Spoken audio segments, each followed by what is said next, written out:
7:01. If you could all rise and say the pledge. I pledge allegiance to the flag of the United States of America and to the republic for which it stands, one nation, under God, indivisible, with liberty and justice for all. All right, we're going to start with correspondence. Do you have any tonight, Brian? We do. So a couple things for the correspondence folder. The first is I wanted to include the report to all of you. There's a legislative study committee that is looking at reducing the number of SAUs. I thought you'd be interested in reading their report. And the second piece I wanted to share is Mrs. McGrath has made sure there are a couple of new leave protections that are going into place effective January 1st. House Bill 225 changed in RSA that I just wanted you to know that Kate is taken care of, and we are compliant with both of these, but there were two new protected leaves, and I've got a memo here from Kate speaking to both of those. All right. Thank you, Brian. Thank you. All right, good news, commendations. Brady. Pretty uneventful at the high school, for being honest. We're just that time of year. This Saturday, there's going to be the Nutcracker, which is a free entry. The dance program puts it on. There's a performance at 2 p.m. and 7 p.m. in the theater.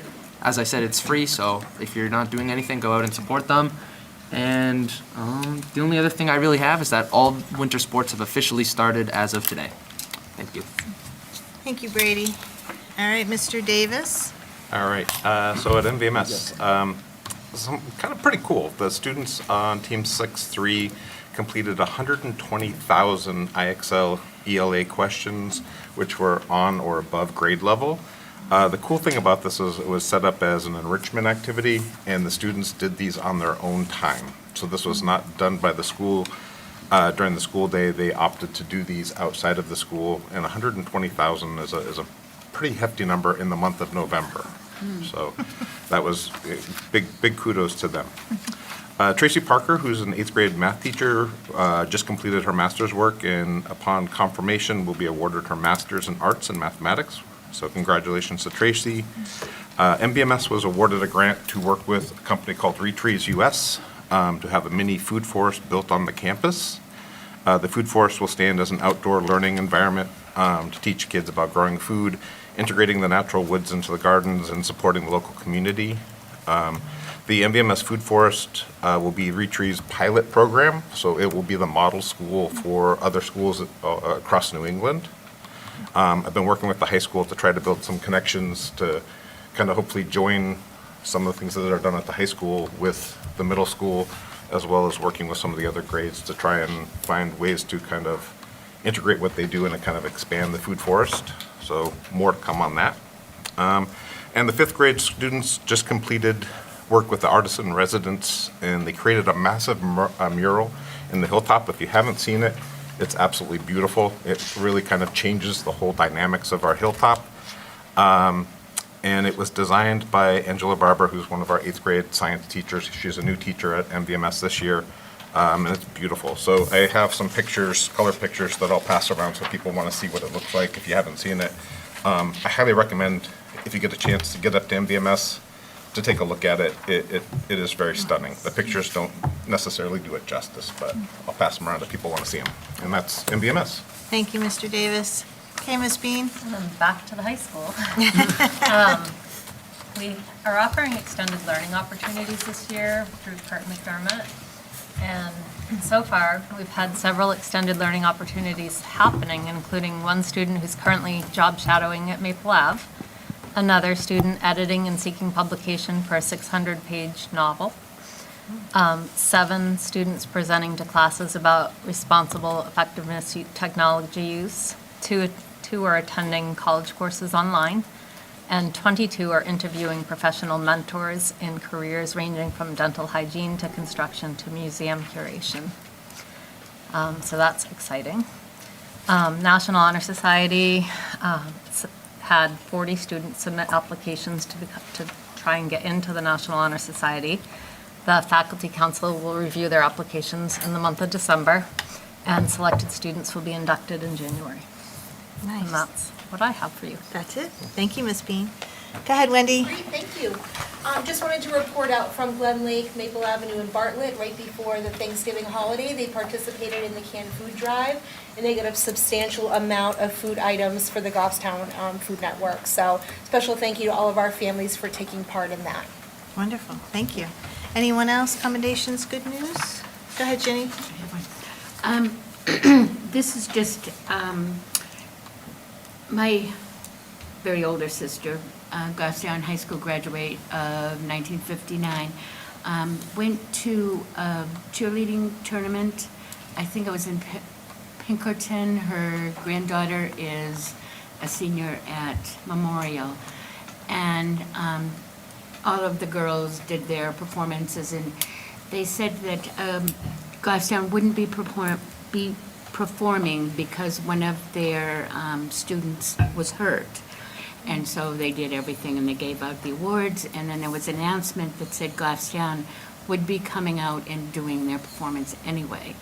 And my sister was a home ec teacher back in the day, and also a cheerleading coach. And she said their performance was amazing, and they really could have done their performance even without the person that was hurt, because it was so very good. And so I just wanted to say that this was from a person watching from another town, even though she was a Goffstown graduate, and spoke so highly of the team, and for them coming out even though they had to cancel their performance because it wasn't complete. And I just thought that was very cool and very strong of the girls to come out after such a sad thing had happened. Right. Thank you, Jenny. Anyone else? Commendations, good news? All right, seeing none, we'll open up to public comment. I do have 3 names on my list. I'll just go over quickly. I think a lot of these people have already spoken before, but when I call your name, come up to the microphone. Please state your name and address for the record clearly in the microphone. We ask that you keep your comment to 3 minutes or less, and this is not a question and answer dialogue. Okay? So I'll start with Nancy Biederman. Come on up, Nancy. Sure. Nancy Biederman, Byam Road in Boston. Hello, Nancy. How you doing? I didn't mean to say not hi to you the other, when I saw you this morning. That's okay. Anyway, I'm here again to talk about the deep fakes. It's not good that Goffstown made the front page of the Union Leader not once, but twice. That we're on the front page above the fold about the deep fakes in that situation. I do want to say kudos to the New Boston Beacon. There's a Mountain View student that writes for them, and I think she did some of the best personal observation of what is going on and what happened, and explained everything about the assembly. So if you weren't there, I felt like you kind of were with what she explained. And, you know, I think she was great in her communication. So parents of New Boston knew what was going on. If you're in Goffstown, I suggest you pick up a paper and of the New Boston Beacon and see what it's all about. I did attend the policy committee meeting and spoke there about the policy JICN deepfakes. I am asking tonight for this policy to be fast-tracked and to not have to have a second look, and that you pass this policy tonight because there seems to be a need, and we do need to have it. Also in the Union Leader, it talked about AI policies. We don't just need the deepfakes, we need AI policies throughout the district on writing and gathering information and just presentation and all. I think there needs to be something written down instead of just yeah, the kids know they can't use AI. No, there needs to be something written down so that if they do break it and there is plagiarism, we need to make sure that that's addressed. Because they will get caught in college. We need to make sure that they don't think that they got away with this in high school and they can in college. Again, I mentioned the assembly the middle school had. I have not heard, I don't know if there is, but I would strongly suggest that the high school also have a similar assembly to make sure that they are aware of what the laws are and what the consequences are if they decided to go down the AI route and do anything with deepfakes, even if it is supposed to be just something, between friends or something, not to the level that the middle school was. Any sort of deep fake is not acceptable. Thank you. Thank you, Nancy. All right, Crystal.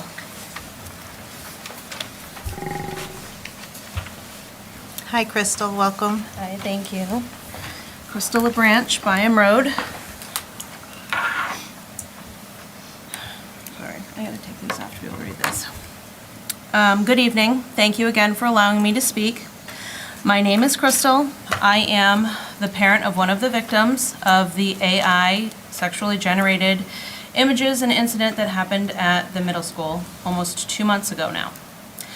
I said at the last meeting that I wasn't going to go anywhere, and I continue to sit here tonight, not because I want to, but because I feel like I need to. Truthfully, almost I feel like not much has changed. An assembly was held at the middle school, and while I appreciate the effort, it seemed to feel vague and somewhat generalized, as after speaking with many students' parents, their students all came home feeling confused and unsure of what was even being addressed. And the reality is that when a district refuses to acknowledge that an incident occurred, the education around it will almost always fall flat. There still has been no district-wide communication, no clear prevention plan, no public reassurance of student safety, no acknowledgement of the victim's experiences, no guidance for the parents in this, no presentations at the elementary or high school level, and we are nearly 2 months in. And parents have learned more from each other and from news outlets than they have from the district entrusted with their children. Silence is not protection. Silence is not confidential. Silence is avoidance. This incident was not minor. It was not harmless, and it absolutely should not have been handled quietly.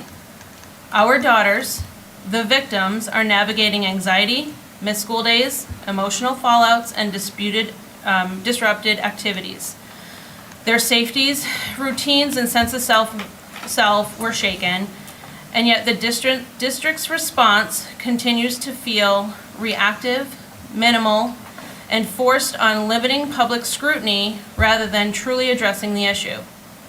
I'm asking for 3 things again, and tonight with more urgency.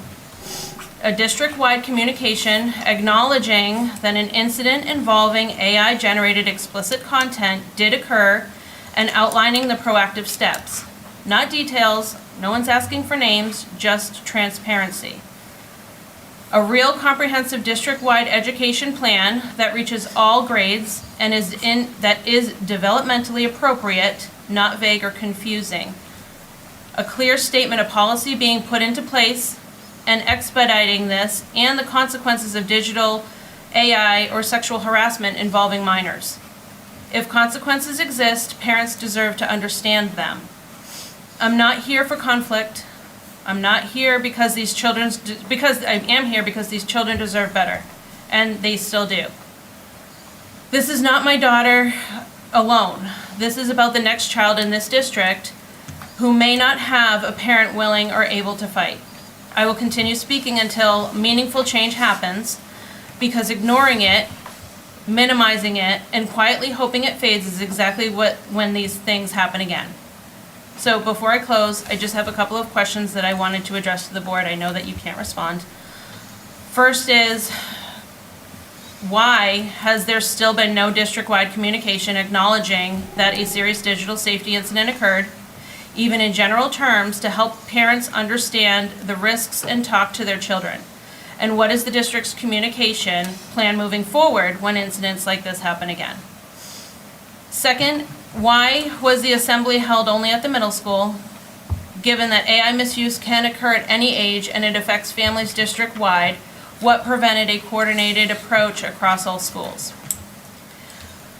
And for the assembly that did occur, how did the district measure whether these students actually understood the information?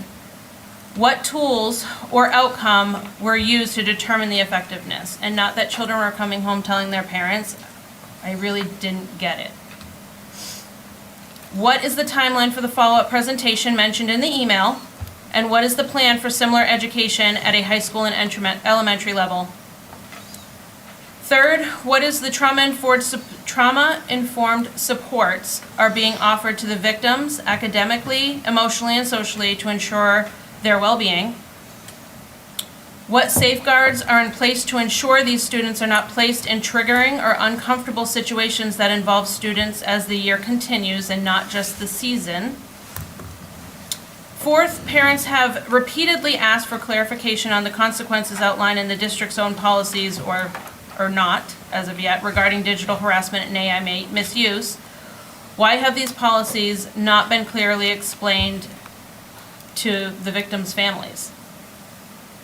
What has this district learned from this incident, and how will the learning translate into updates and improved policies that protect all students moving forward? And finally, nearly 2 months has passed. Why has meaningful action been so slow? And when can families expect full implementation of new policies and educational initiatives? Will parents be included in the development of the district's AI and digital safety policies? And my last question, does the district acknowledge that the continued silence about this incident has caused additional harm to these victims and their parents, of which we've put them in your hands to trust? Thank you. Thank you, Crystal. All right, the last one is Leanne.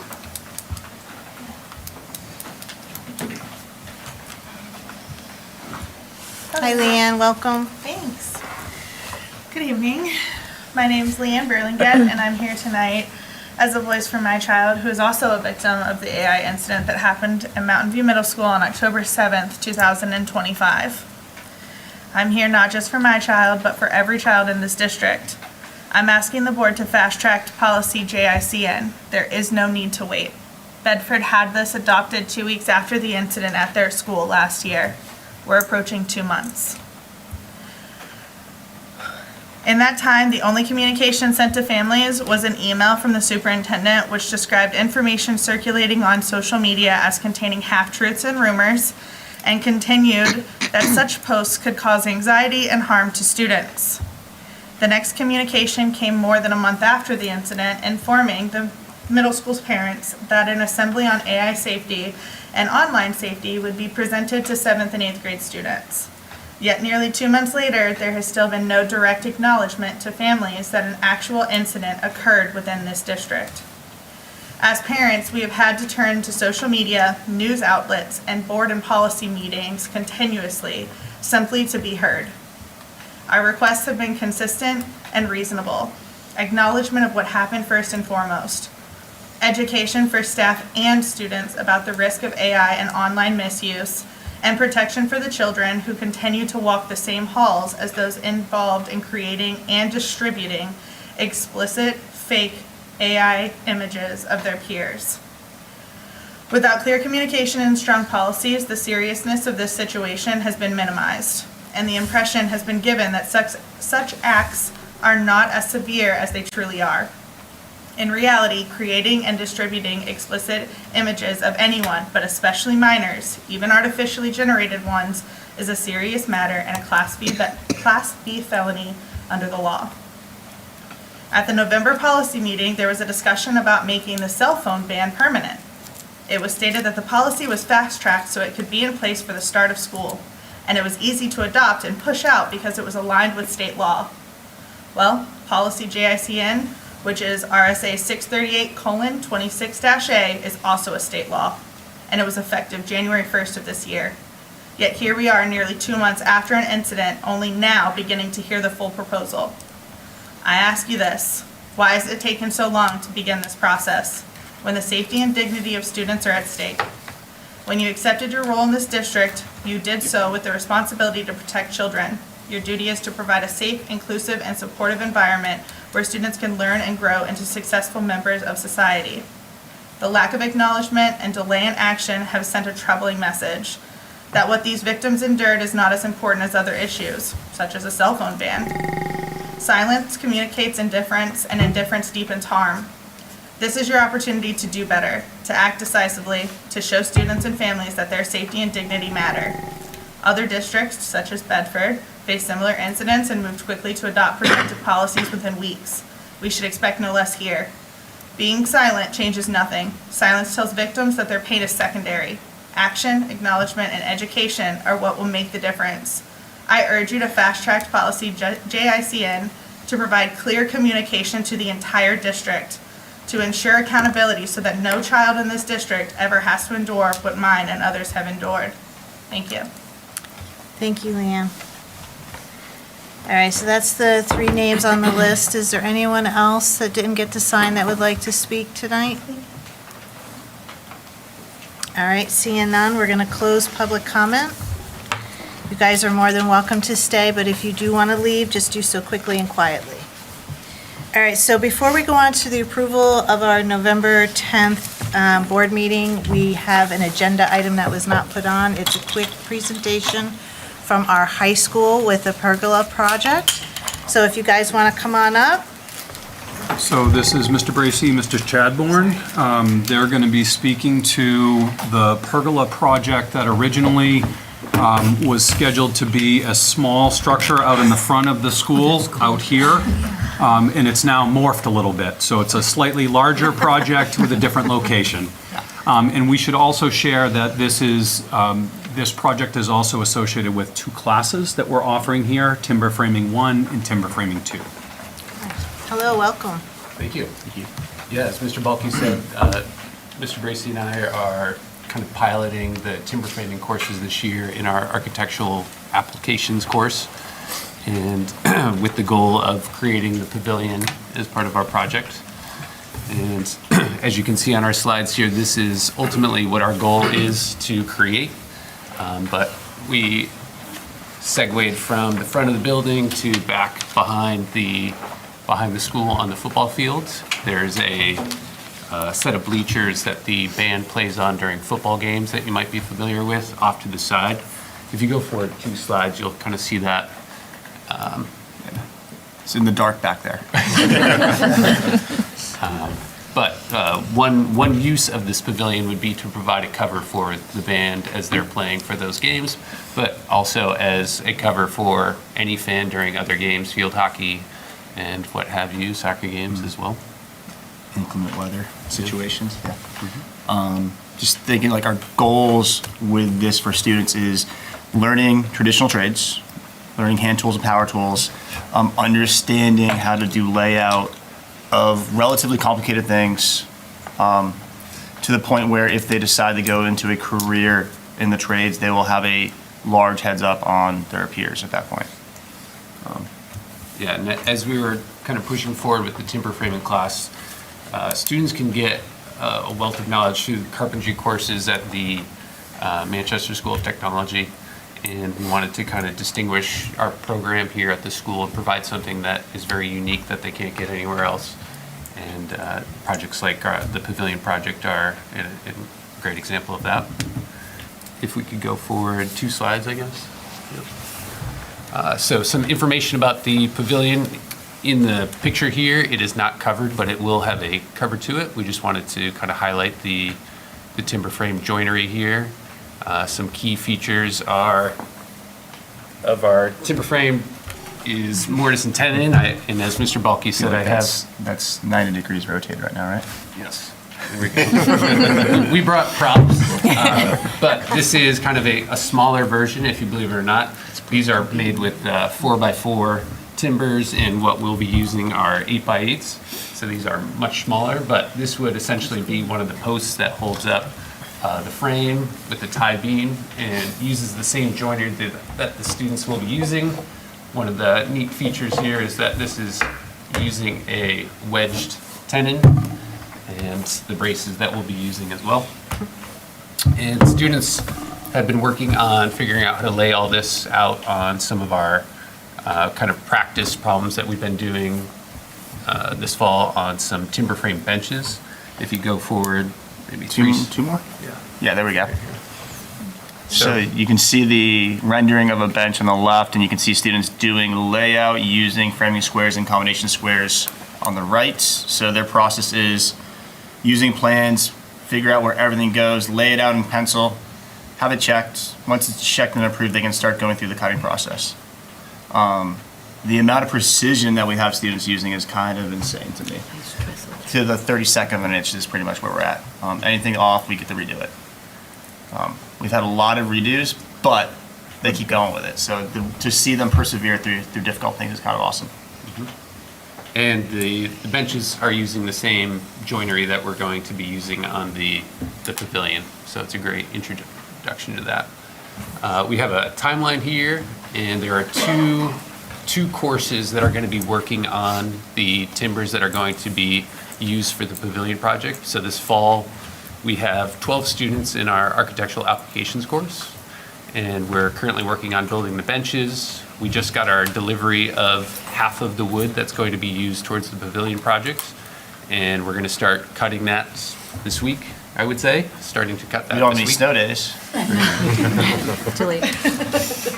days. So this class will be working on the first half of it, and then our next architecture class that will pick this up in the end of January will take off the second half, and then together the two of them will raise this in June as kind of an in-school field trip, as our goal is currently. All right. Yeah, you've got a picture on the left of laying out a 8x8 by 16 foot long timber, trying to figure out where everything goes. You can see the 17 inch by 11 inch plans there too, so they're looking at all the detail and trying to get everything right. And on the right side, you have a student cleaning up a mortise using a framing chisel. This would not be possible without the incredible community support, really starting with the admin, both at the building and SAU level. Wendy was incredible in securing us the Title IV grant, which made it possible to get the tools necessary to take on this project. And we've also started to reach out to some businesses in the community. Bovair Brothers has been delivering us trees, and those trees have been used with our sawmill. We've been using that to work on our benches, as well as other projects within our shop. And we've also started a relationship with Brooks Post and Beam, which is a company that makes timber frames, and they are looking forward to having us for a field trip in the spring.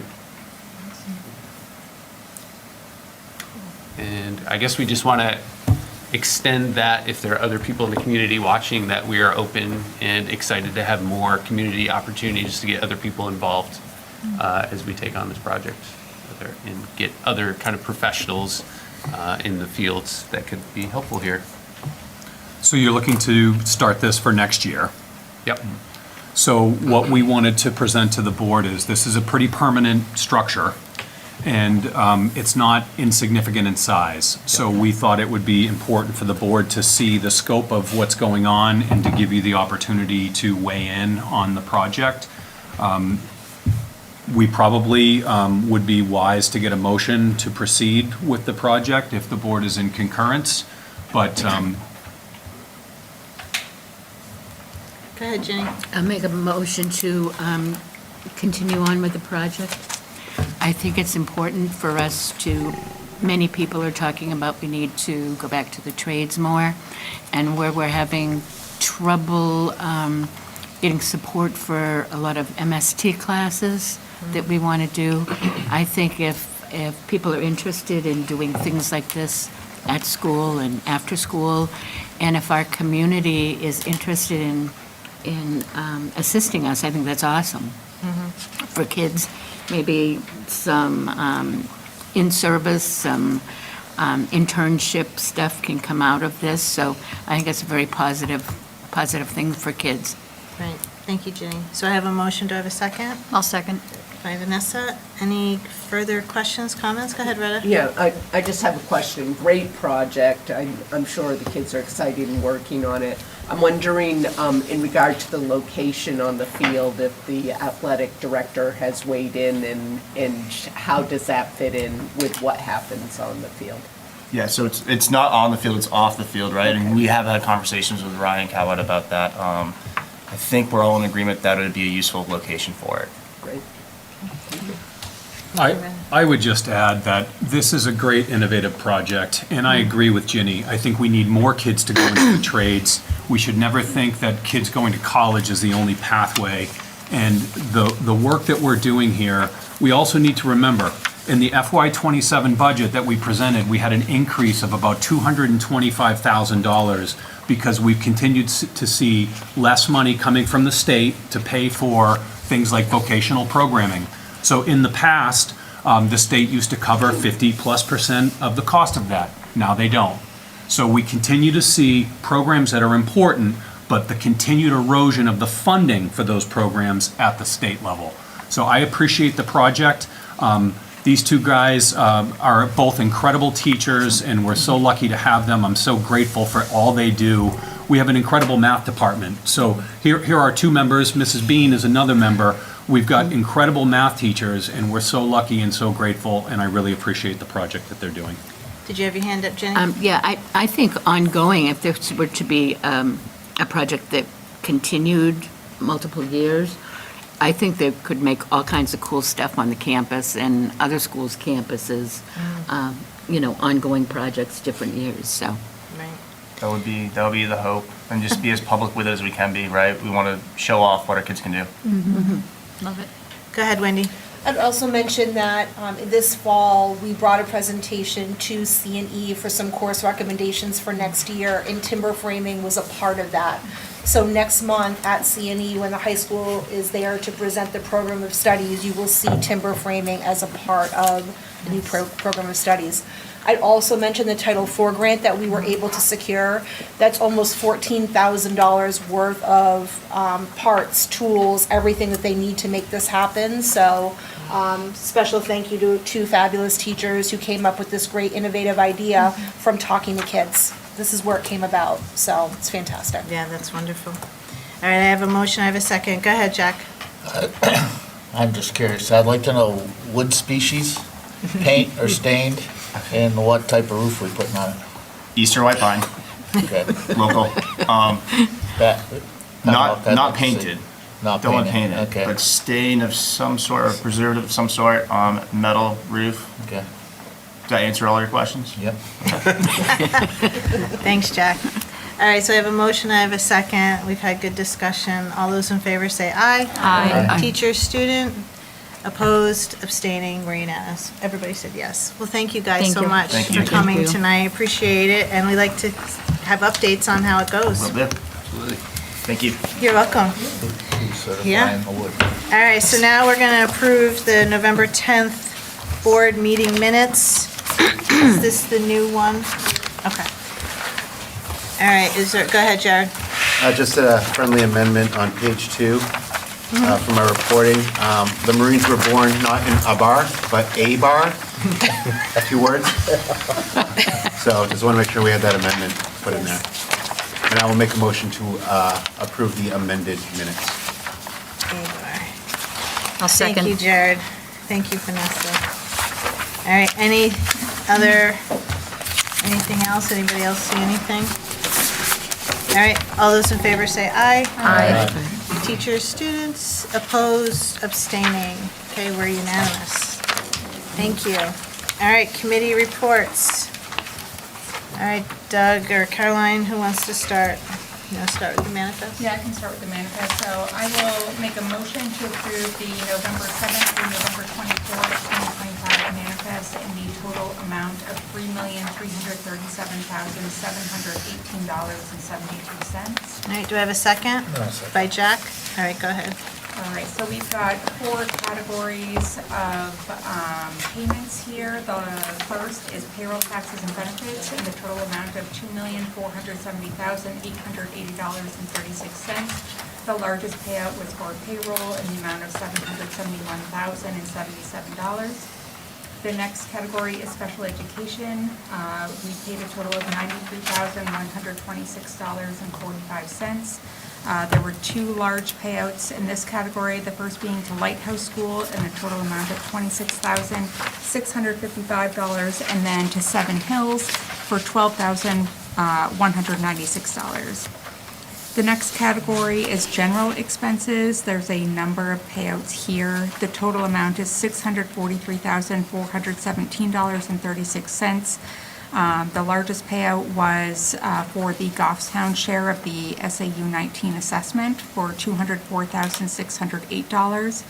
Our regular education transportation through the Goffstown Truck Center was $195,407. And a couple of the smaller payouts included propane to Dead River for $26,709. There is one correction here for, is it on yours? I'm looking at. It's corrected on this. It's one that we corrected got on in this one. packet. Oh, yeah. Okay, the so sewer charge. no correction on yours. That would be for the town of Goffstown. We paid for sewer at $24,745. And the last one I will go over is we paid arbiter pay for referees for our athletic games of $20,000. And then food service was a total of $37,425. And just a reminder, all of these are posted on the website for the public to review, to include all individual checks. Great, thank you, Caroline. Anyone questions? Seeing none, I have a motion, I have a second. All those in favor say aye. Aye. Teacher, student, opposed, abstaining, everyone said yes. All right, go ahead, Doug. Yeah, so the ANF agenda was a little light, so I brought some paperwork.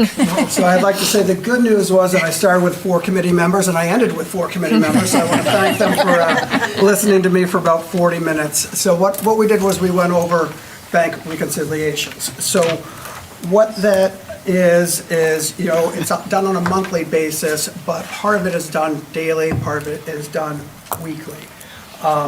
And what the goal is an understanding and a backup for every penny that is spent by the district and brought in by the district. So the processes that have been used have been tweaked over the years, but they've been there for years. So Scott Gross, former VA, is here. He made sure those processes ran smoothly as well. So that's one of my main goals as well. So there are a lot of people that contribute to what goes into the backup that we have. It's people at the schools, it's people at the SAU, and then it's people within the business office at the SAU as well. And what we have is a procedure that's in place that the bank recons are done the same way each month to make sure that we have an understanding of where our money is, and then also to make sure that, you know, we have processes in place that we can catch mistakes sooner. So there are no districts that are perfect with, you know, every financial transaction, but the ones that catch them sooner and the ones that have an understanding of every penny and have the backup for the audit for every penny are the ones that don't make the paper that way. So that's our goal. Our goal is to respect the money of the people, of the taxpayers in each town, and our goal is to make sure that when the auditors come, that we can not only answer their questions, but can kind of prove why our numbers match up with TD Bank's numbers as well.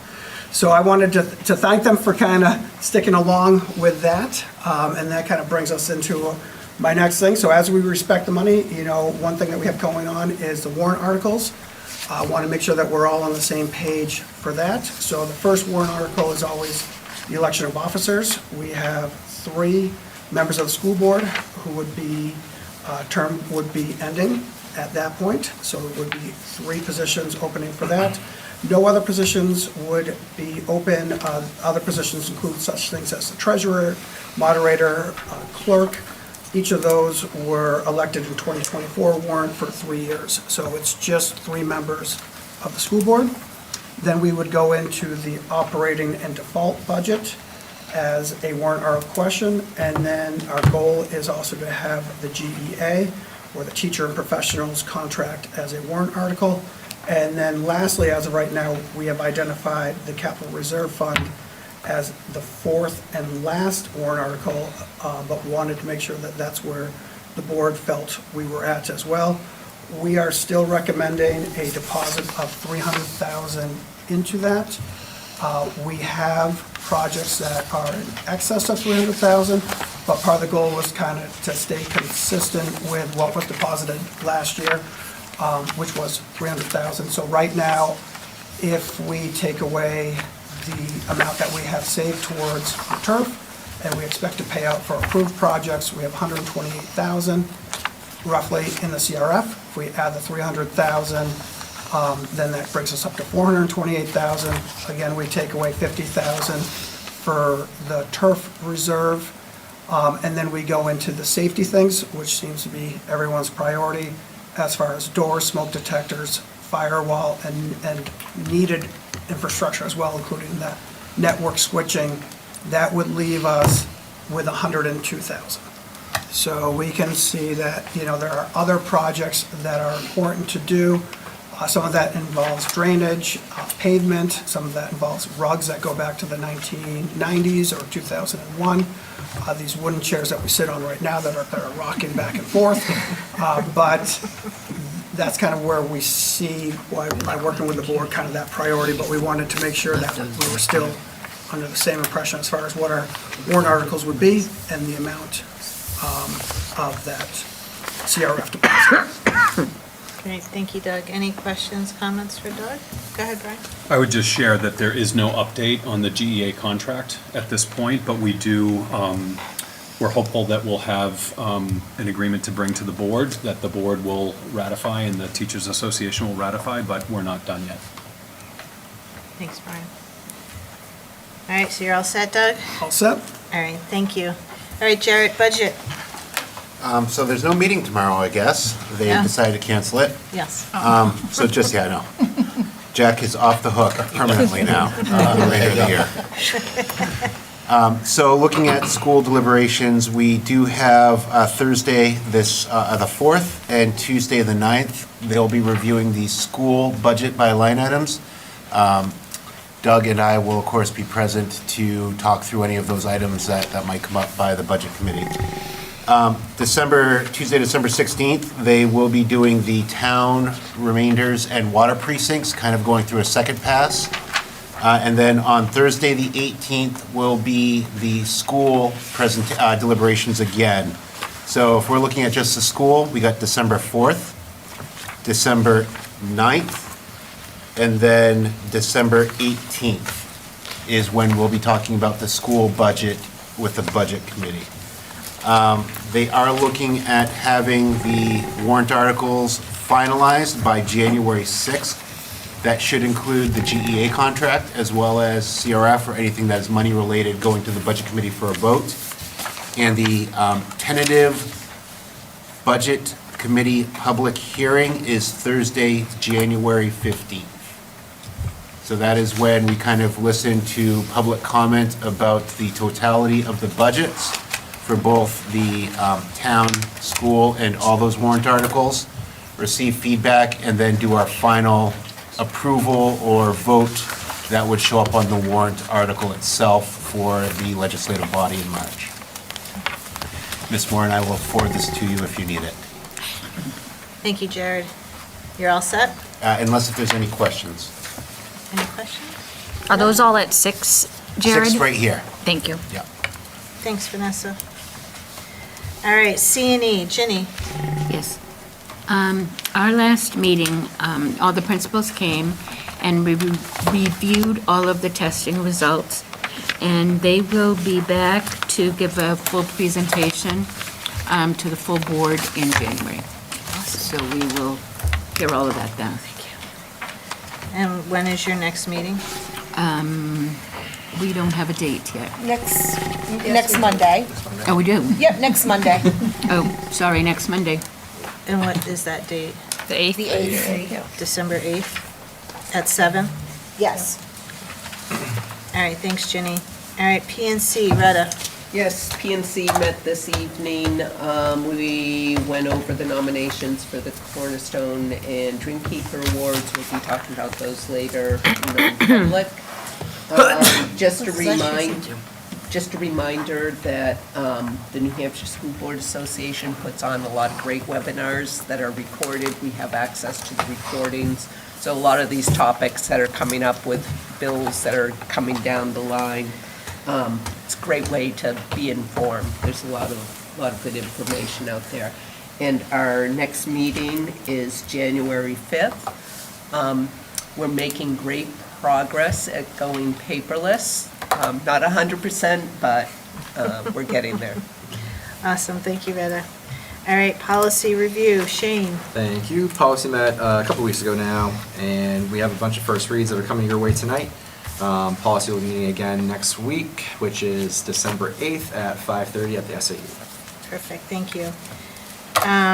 SAU Joint Area Committee meeting, that's not right date.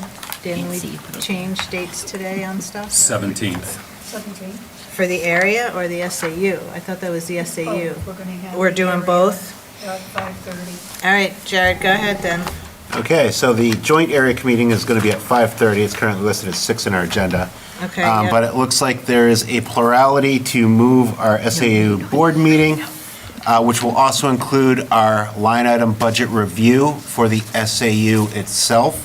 That will now be December 17th at 6 PM in the SAU building. We, of course, welcome any public statements about the SAU budget. Thank you, Jared. All right, superintendent's report. Thank you. Just a few updates for the board. I wanted you to know that on October 15th, there was a Supreme Court ruling in New Hampshire that's pretty significant that I wanted to share. So there was a lawsuit going on between the Pittsfield School District, and there was a question whether or not a school district had to agree to send students and money to an open enrollment district. So this is important because right now there are a number of bills pending that are looking to bring an open enrollment program to the entire state. So New Hampshire has had on the books a statute that allows open enrollment for a long time. There aren't very many, it hasn't been utilized in New Hampshire, but it has always been on the books. But what was interesting about this Supreme Court case is that a local school district does not have to agree to being part of a sending or receiving arrangement. And what the Supreme Court found is that you have to pay, and school districts have to send their money to school districts that are open enrollment. So I hope I'm being clear about this, but the short version is you have to send money to an open enrollment district even if you don't want to. So this decision was important because if this decision hadn't been rendered, districts potentially could have said that they choose not to participate in an open enrollment program. So this is, I think we'll see more about this, but this has implications for open enrollment moving forward. So I wanted you to be aware of that. Second thing I wanted to share, I had let you know that St. Anselm College is not able to give us an earlier date for high school promotion. And I had let you know that our concern is about 8th grade promotion. So we are looking at some alternative options at this point. We are, some of you will remember, it wasn't all that long ago before we went to St. Anselm College that we had to ration how many tickets we could give to students. That wasn't fun for any of us. We all remember that time. So I'm hoping to not go back to something that we have to restrict tickets. So we're looking to do something a little less formal. But I wanted you to know that that's happening and that we're continuing to work with Mrs. Milligan to get something set up that's special for kids, but it's not going to be the traditional promotion that it's been in the past. And then the last piece, I'm going to speak very briefly. I wanted to comment on the public comment that we received this evening, as well as from our last meeting. I do want the board to know that Mrs. Kohler and I were advised to not comment at all about this from our attorney. So I do want to be clear that that was the advice that we were given, and that is the advice that I followed. If I were to speak in generalities, there's a lot that we could talk about when it comes to doing different kinds of investigations, the processes that we go through, the notifications to parents. And it's important for everyone to know we have a profound responsibility to protect the dignity and confidentiality of everyone involved. That includes victims, that includes perpetrators, that includes everybody. So I'm not going to comment any further. I do appreciate what people have shared with me. I hear you loud and clear. However, it doesn't change that I'm not going to share any additional information at this time. There are times where we put more information out. So for example, if we're looking for people to provide us with information, if we're looking for leads on a case, it's important to know that these cases all involve the police department, and any information that is released is also done jointly with the police department. So again, I recognize that parents don't get to know about consequences for other kids. I know that that is, can be frustrating to people, and I recognize that people might want different consequences. And again, I can't speak to any of that. So I apologize for my vagueness, but we were instructed and recommended by our attorney to not share anything further. So that's where I'm going to leave it. Thank you, Brian. Go ahead, Jared. Thank you, Heather. Referring back to the court case, Brian, we talked about the open enrollment and the money being sent from one district to the other. Do you happen to know what money is being sent? Is it the money that is the receiving district on their cost per pupil, or is it the sending district and their cost per pupil? Because those can be two different numbers. They can be very different numbers. So I don't think we have clarity on that piece, but this is going to be an important discussion as we think about open enrollment. So for example, if someone from New Boston wants to send their high schooler to Sauhegan High School, and the cost per pupil is $5,000 or $6,000 more than Goffstown High School, who pays the delta? So these are all the details that we're going to need to pay close attention to if open enrollment is approved and put in place by the governor. But those are the details. Special education, another area that is very unknown when it comes to what open enrollment and what the costs could end up being for districts. So I don't think we know, but we do know that even if you don't want to pay to send kids, you have an obligation as a town to do it. Great. Thank you. Thanks, Jared. Anyone else? Go ahead, Ginny. Brian, I know you're not going to say anything more about this, but can you answer just one question? And that is, did this incident happen at school with the kids acting improperly with their cell phones? I will, again, speak in generalities. Kids do all kinds of things with their phones outside of school. So it's important for board members to know we are charged with investigating bullying that occurs off campus. We're charged with investigating any kind of harassment, any kind of sexual harassment. So I can't speak further about any particular incidences, but our school administrators are routinely investigating things that occurred off campus. Routinely. Thanks, Ginny. Thank you. Anyone else? Questions, comments for Brian before we move on? All right, seeing none, we'll move on. We have no old business, but we have new business. So we have tonight, Scott Gross is going to come up and give us a presentation of his new role as the operation manager. Hi, everyone. Scott. Just have to fire this up here. Scott. What's the matter?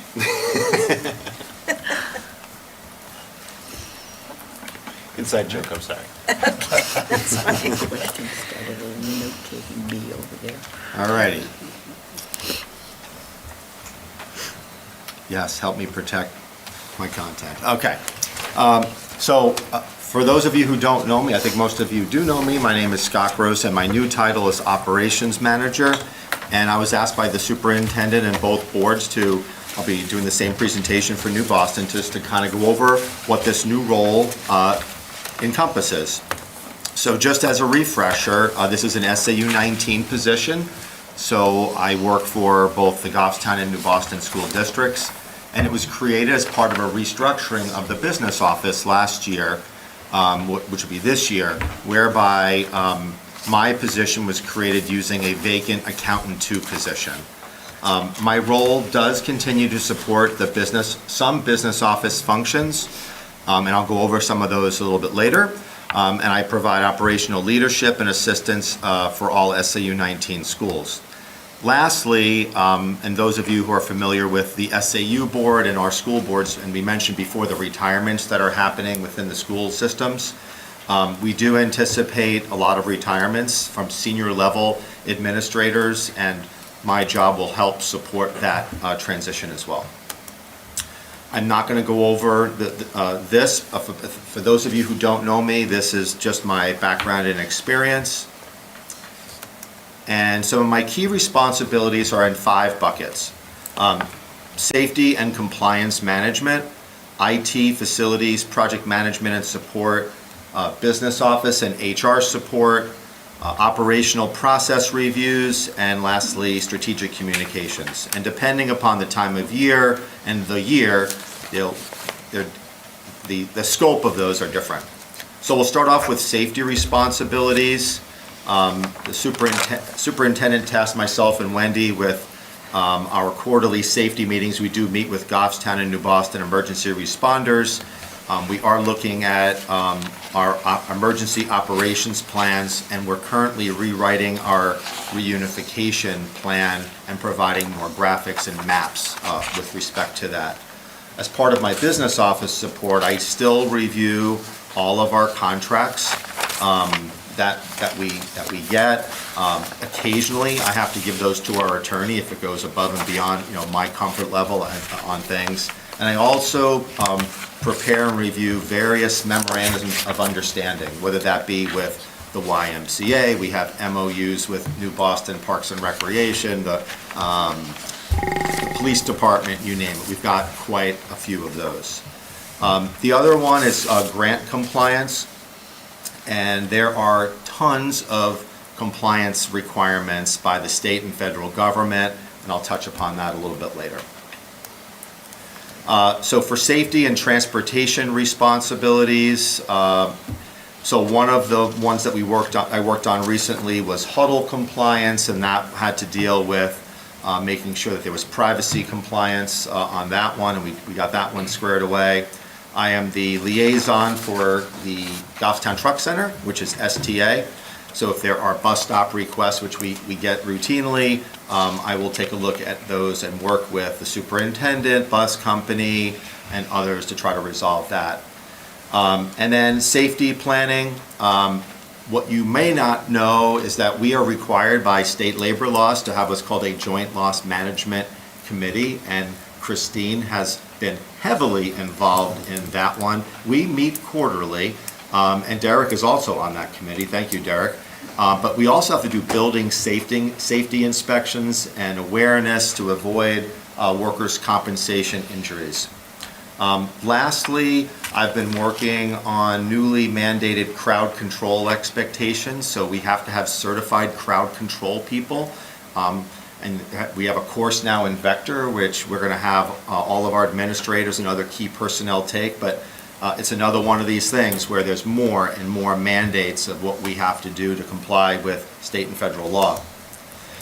With respect to strategic communications, I do serve as the administrative liaison for the Goffstown Planning and Communication Committee. Started a new video communication series called Our People, Our Schools. We've done about three of those already. The next one will be Kathy Stoyle and Harold, our dog, at Glen Lake School. That's going to air this week, so I think you'll like that one. And we're trying to, again, recognize just different people all across our school district, and I think we've gotten good feedback there. And then lastly, trying to look at our school newsletters. We started, the high school started theirs up again, but making sure that we're consistent in that. And as Retta knows all too well, we're going to have mandated ADA compliance, which we are not there for all of our communications, whether that be websites, school newsletters. So Comic Sans font, right, Retta, is not going to make it.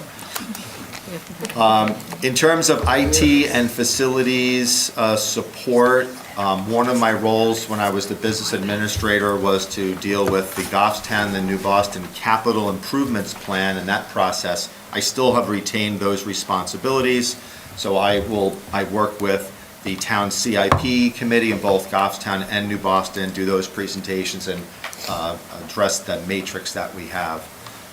This so far in my role, spent a lot of time on IT-related projects.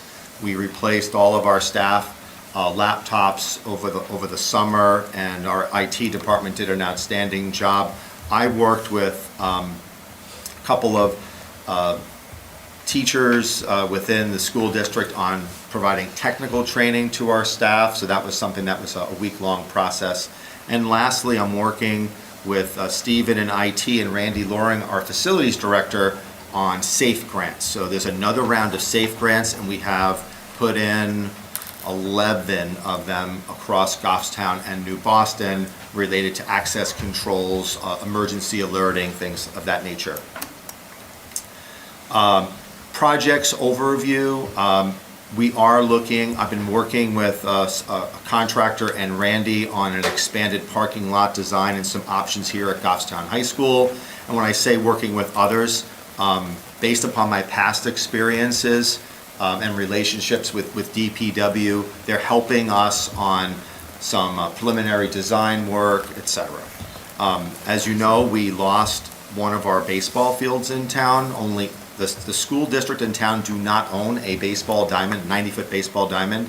So I have been working on some of those options. So one of the options that we're looking at is what would be that cost of putting one behind the current softball field on the land that we own behind there.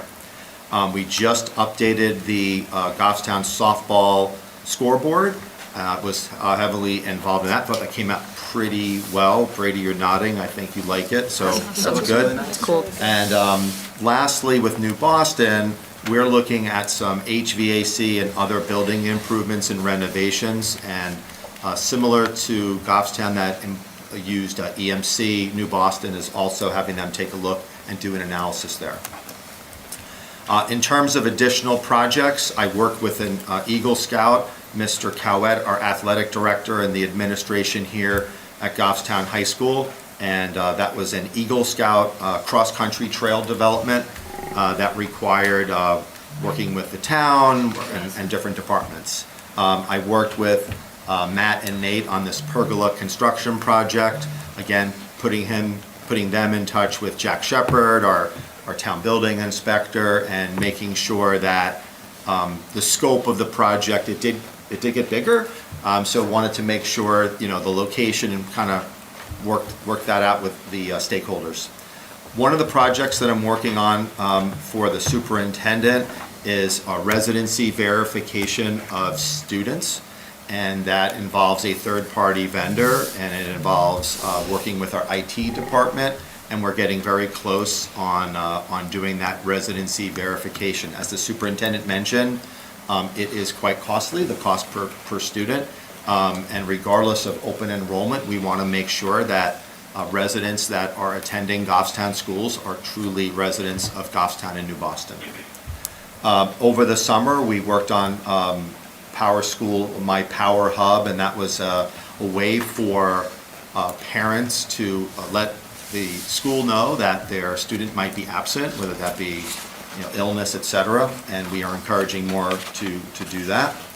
And then lastly, I have been heavily involved in a lot of IT support roles, such as our telephone upgrade, call routing, and I've been involved in now 2 IT security audits, which some of you on the Administration and Finance Committee, there are costs to that. And you mentioned, I think, Doug, firewalls and other things that we have to do a good job if we're going to keep our systems safe. One of the very important roles that I have been part of is I've done 2 operational process reviews. The first one I did with HR Director Kate McGrath, and it's ongoing. Our administrative assistants, I do provide support along with Kate for those job functions, and we're looking at more streamlined processes. And I know, to give you an example, God bless you.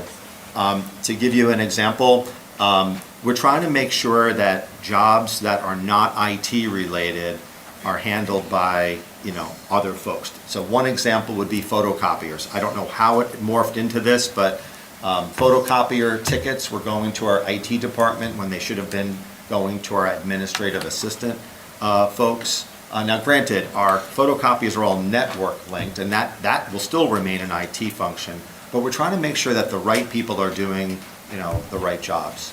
Lastly, and I think you're aware of this, the Goffstown School Board definitely is I did an IT process and study, and again, trying to make sure that folks that are doing certain jobs are doing those jobs and not doing lower level tasks. So that's why we have a help desk person here at Goffstown High School. Before, we had systems administrators helping people with password resets. So I think we've made some pretty good strides. And then the last one that I'm currently working on with Wendy and the deans of students is what does our student discipline workflow look like? Right now, it is strictly a paper process, where if a student had a behavioral issue in the classroom, they would fill out a paper form, it would get routed to the dean, it would then get entered into different power school, et cetera, and with technology, there is ways of the teacher inputting it directly into Power School, triggering an alert to the dean of students, who can then put the resolution in so the teacher can see that, and again, streamline that process. So lastly, I have administrator support. So I do serve as a liaison for the business office. So with regard to payroll, we have employees who have to update their time, approve their time. Supervisors have to approve it. Not everybody does that. I do get involved when our payroll folks say, hey, we need, these people have not approved their time.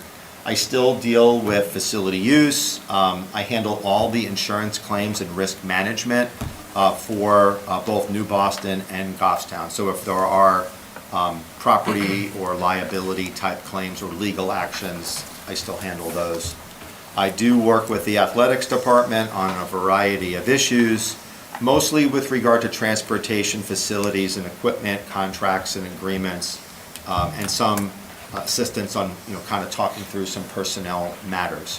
As the superintendent, as I mentioned before, HR support is one of them. I have done a very small amount of HR support so far in my role this year.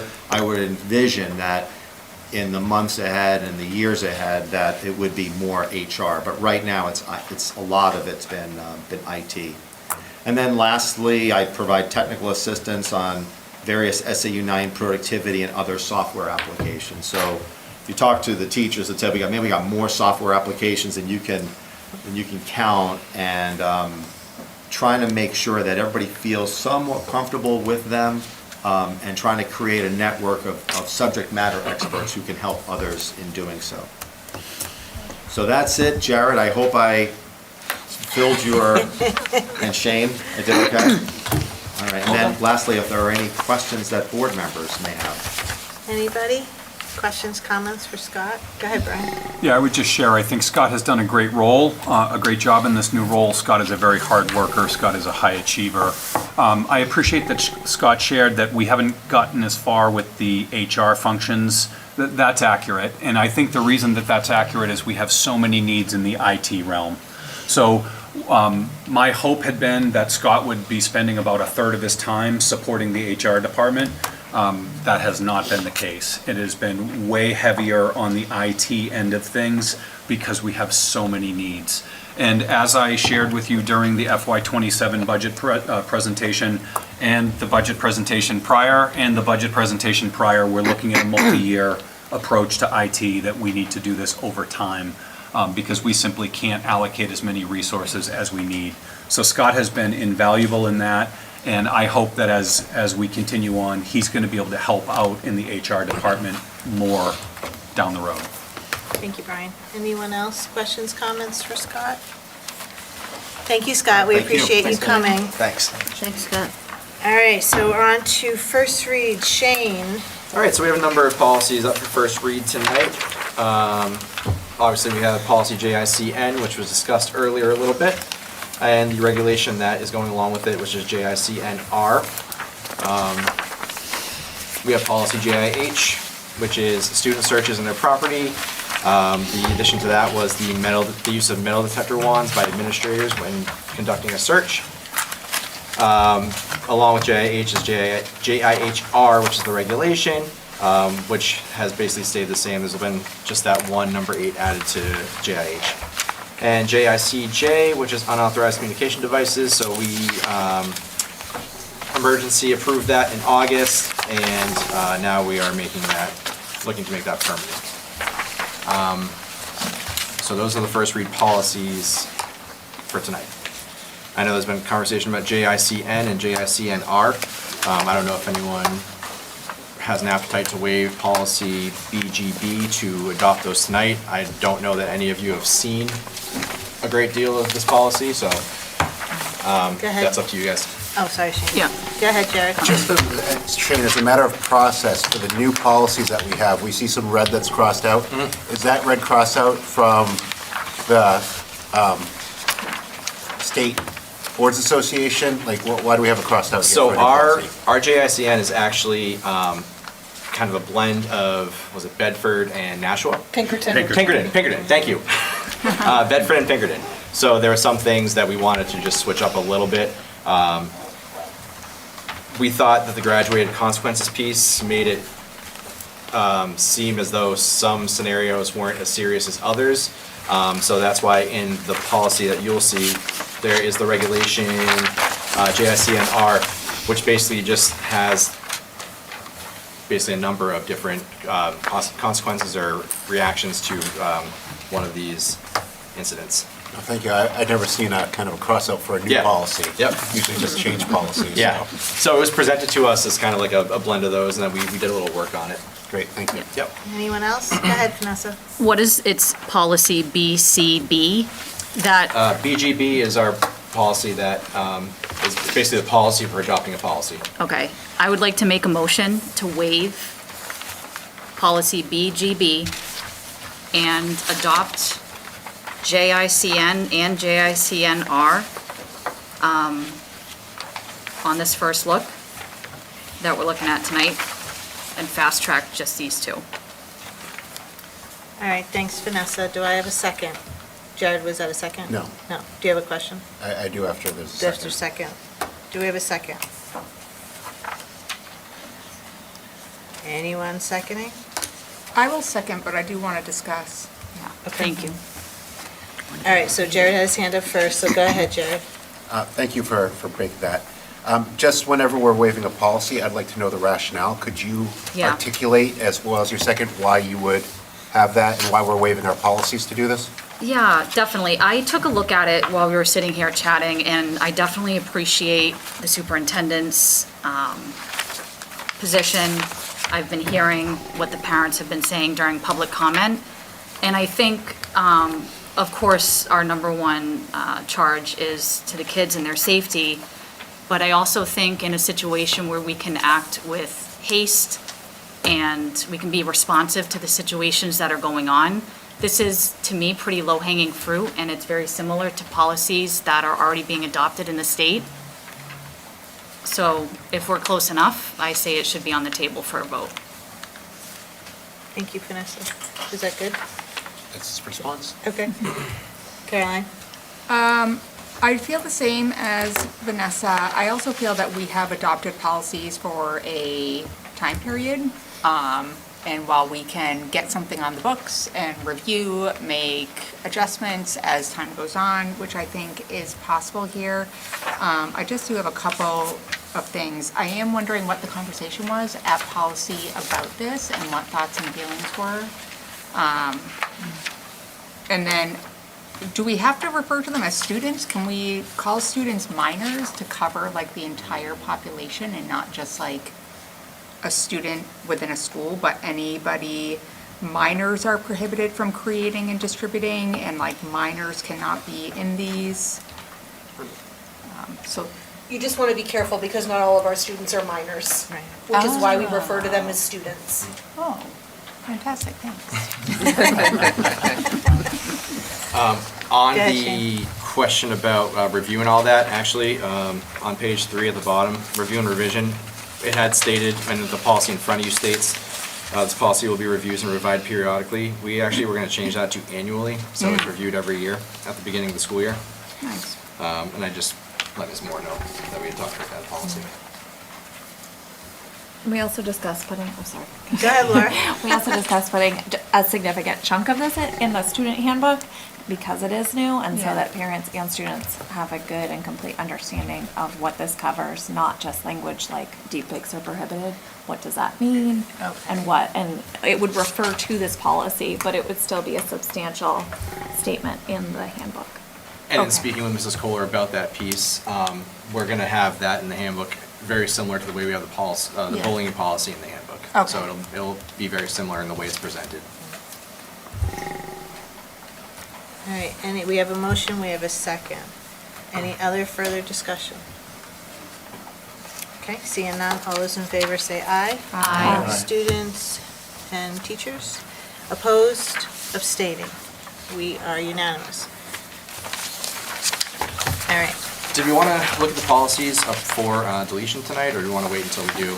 it's up to you if you want to get them off. So we do have 1, If 2, 3, everyone's 4, okay with 5, that. 6, 7. We have 7 policies that are up for deletion. If anyone would like to move those forward tonight for deletion, we can do that. Otherwise, we can wait until the 15th. And if I can just Yeah. share, Shane, the policy meeting this coming Monday, there's another batch of policies that are in this same kind of vintage. So these, So my recommendation would be to take care wait. of these tonight. Or take care of them tonight? Yeah, if there's another Okay. batch coming. yeah, there's going to be another batch coming. And so just in general, when policies are not required or mandated by law, if they're optional policies, I tend to be in the camp that we should not adopt optional policies. We should try to only adopt required by law policies.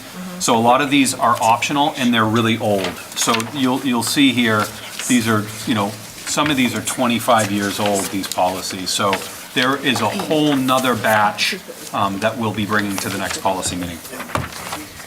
All right, so is the board okay with moving forward with withdrawing this large group of policies tonight? Go ahead, Retta.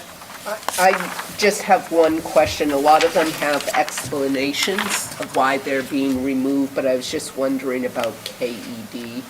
That one doesn't have an explanation. It's addressed in ACAC. Oh. It's Oh, on, well, the that's it's on the other JDA. sheet. It's on your other, Oh, it's on- yeah. it's on the bottom On of the white your one. white sheet. The overview. The overview, yeah. Hold on.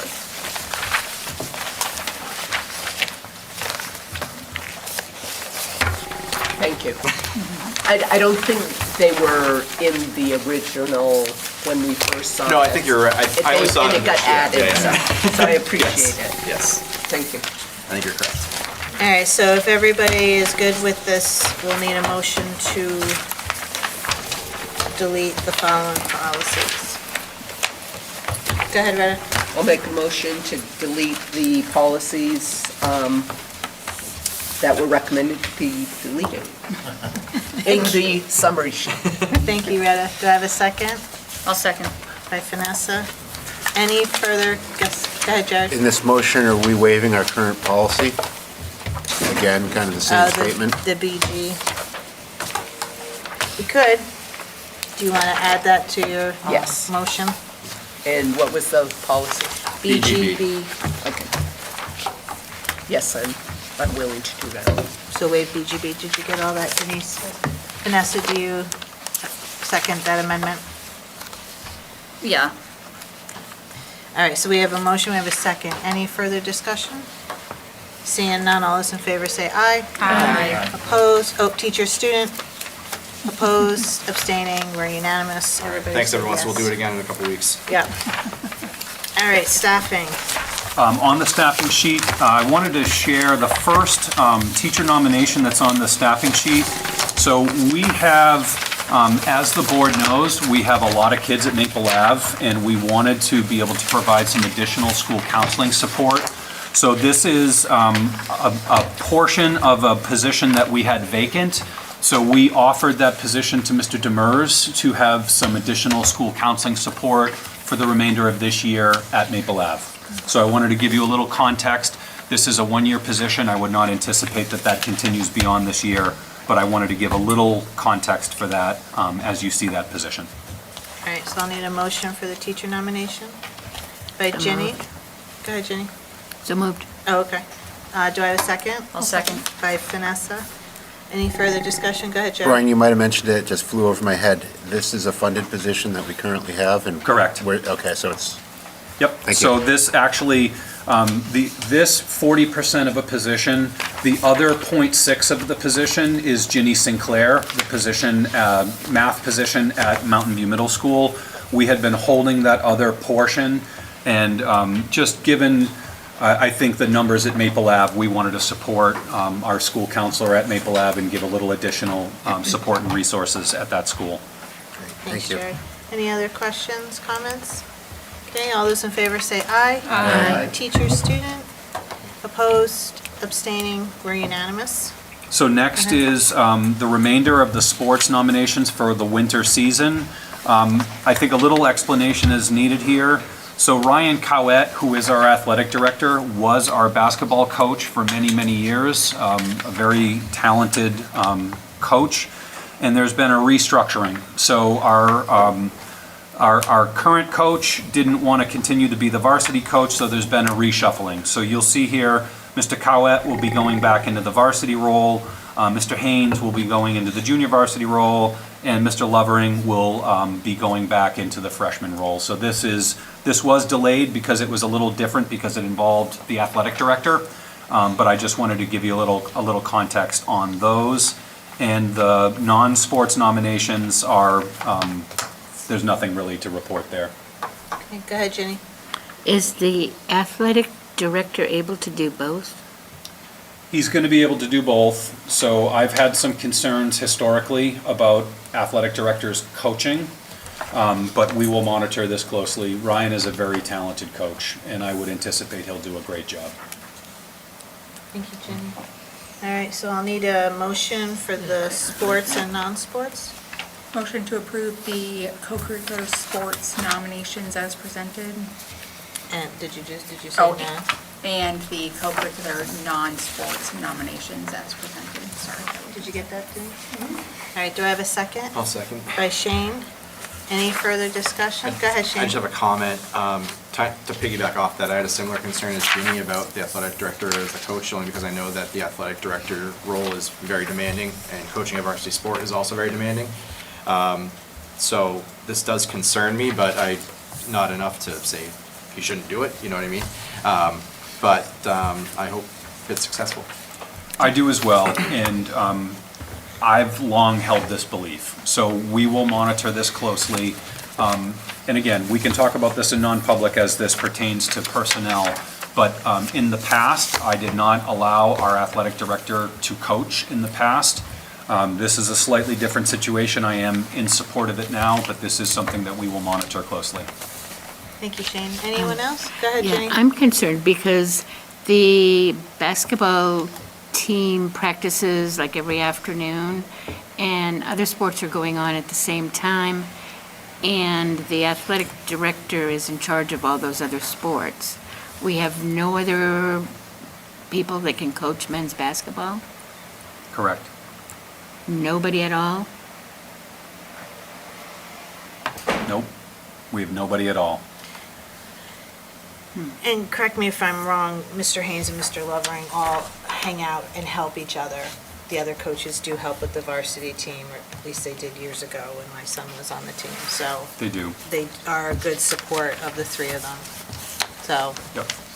and they're going to monitor it, and you'll let us know if there's problems. And it is pretty common that athletic directors coach. So I tend to be an outlier, that this is something that I have not been comfortable with. It is pretty routine in other districts that the athletic director is also a coach. All right, so we have a motion, we have a second. Is there any further discussion? All right, seeing none, all those in favor say aye. Aye. Teacher, student, opposed, abstaining. Did you oppose or Yeah. abstain? Ginny? I oppose. You opposed, okay. So one opposed, the rest, yes, motion passed. All right, is that it with staff? That is. Okay. All right, top three things. Oh, do we have to do the non-sports nominations? We did them, they were all together. I bet we did. I bet we did. You were there, man. You seconded. Yeah. Yeah, I did. That's all right, Shane. Yep, sorry. All right, top three things. I would put the adoption of JICN on there, so that way it reaches more parents on Facebook when we release it and they wonder what it is. Absolutely. It's another conversation to have with their kids when they get home. Perfect, thank you, Vanessa. Yep. Anyone else, number two? And again, I'm going to go in chronological order, only because that, I've got to do the timing. So I put and these are ideas, so this is not set in stone. I had the pergola project, Scott's position, and JICN. Yeah. Yeah. I like those. Very good. Good. All right. Yep. Is there any And other? with a snow day, I might actually get them done. Right? Any other business that may come before the meeting? And we have non-public. We do have non-public, so what's listed on the agenda was non-public for 91A32A. We're going to go under C first, so we're not going to go under A. We're going to go under C, and we're also going to be going in this evening under L for consideration of legal advice. So we'll have two different areas that we'll be going in, first under C and then under L. Okay. Go ahead, Jared. Are you expecting any votes to come out from when we come back into public? I'm not expecting any votes from any of the non-public this evening that the board will be briefed on. Thank you. Thanks, Jared. All right, so I'll need a motion to go into non-public session RSA 91A 32C. Moved by Jack, seconded by Caroline. Roll call. Yes. Yes. Yes. Yes. Yes. Yes. Yes. Yes. Yes, all right, we're going into non-public. And we'll go down to the main office conference room.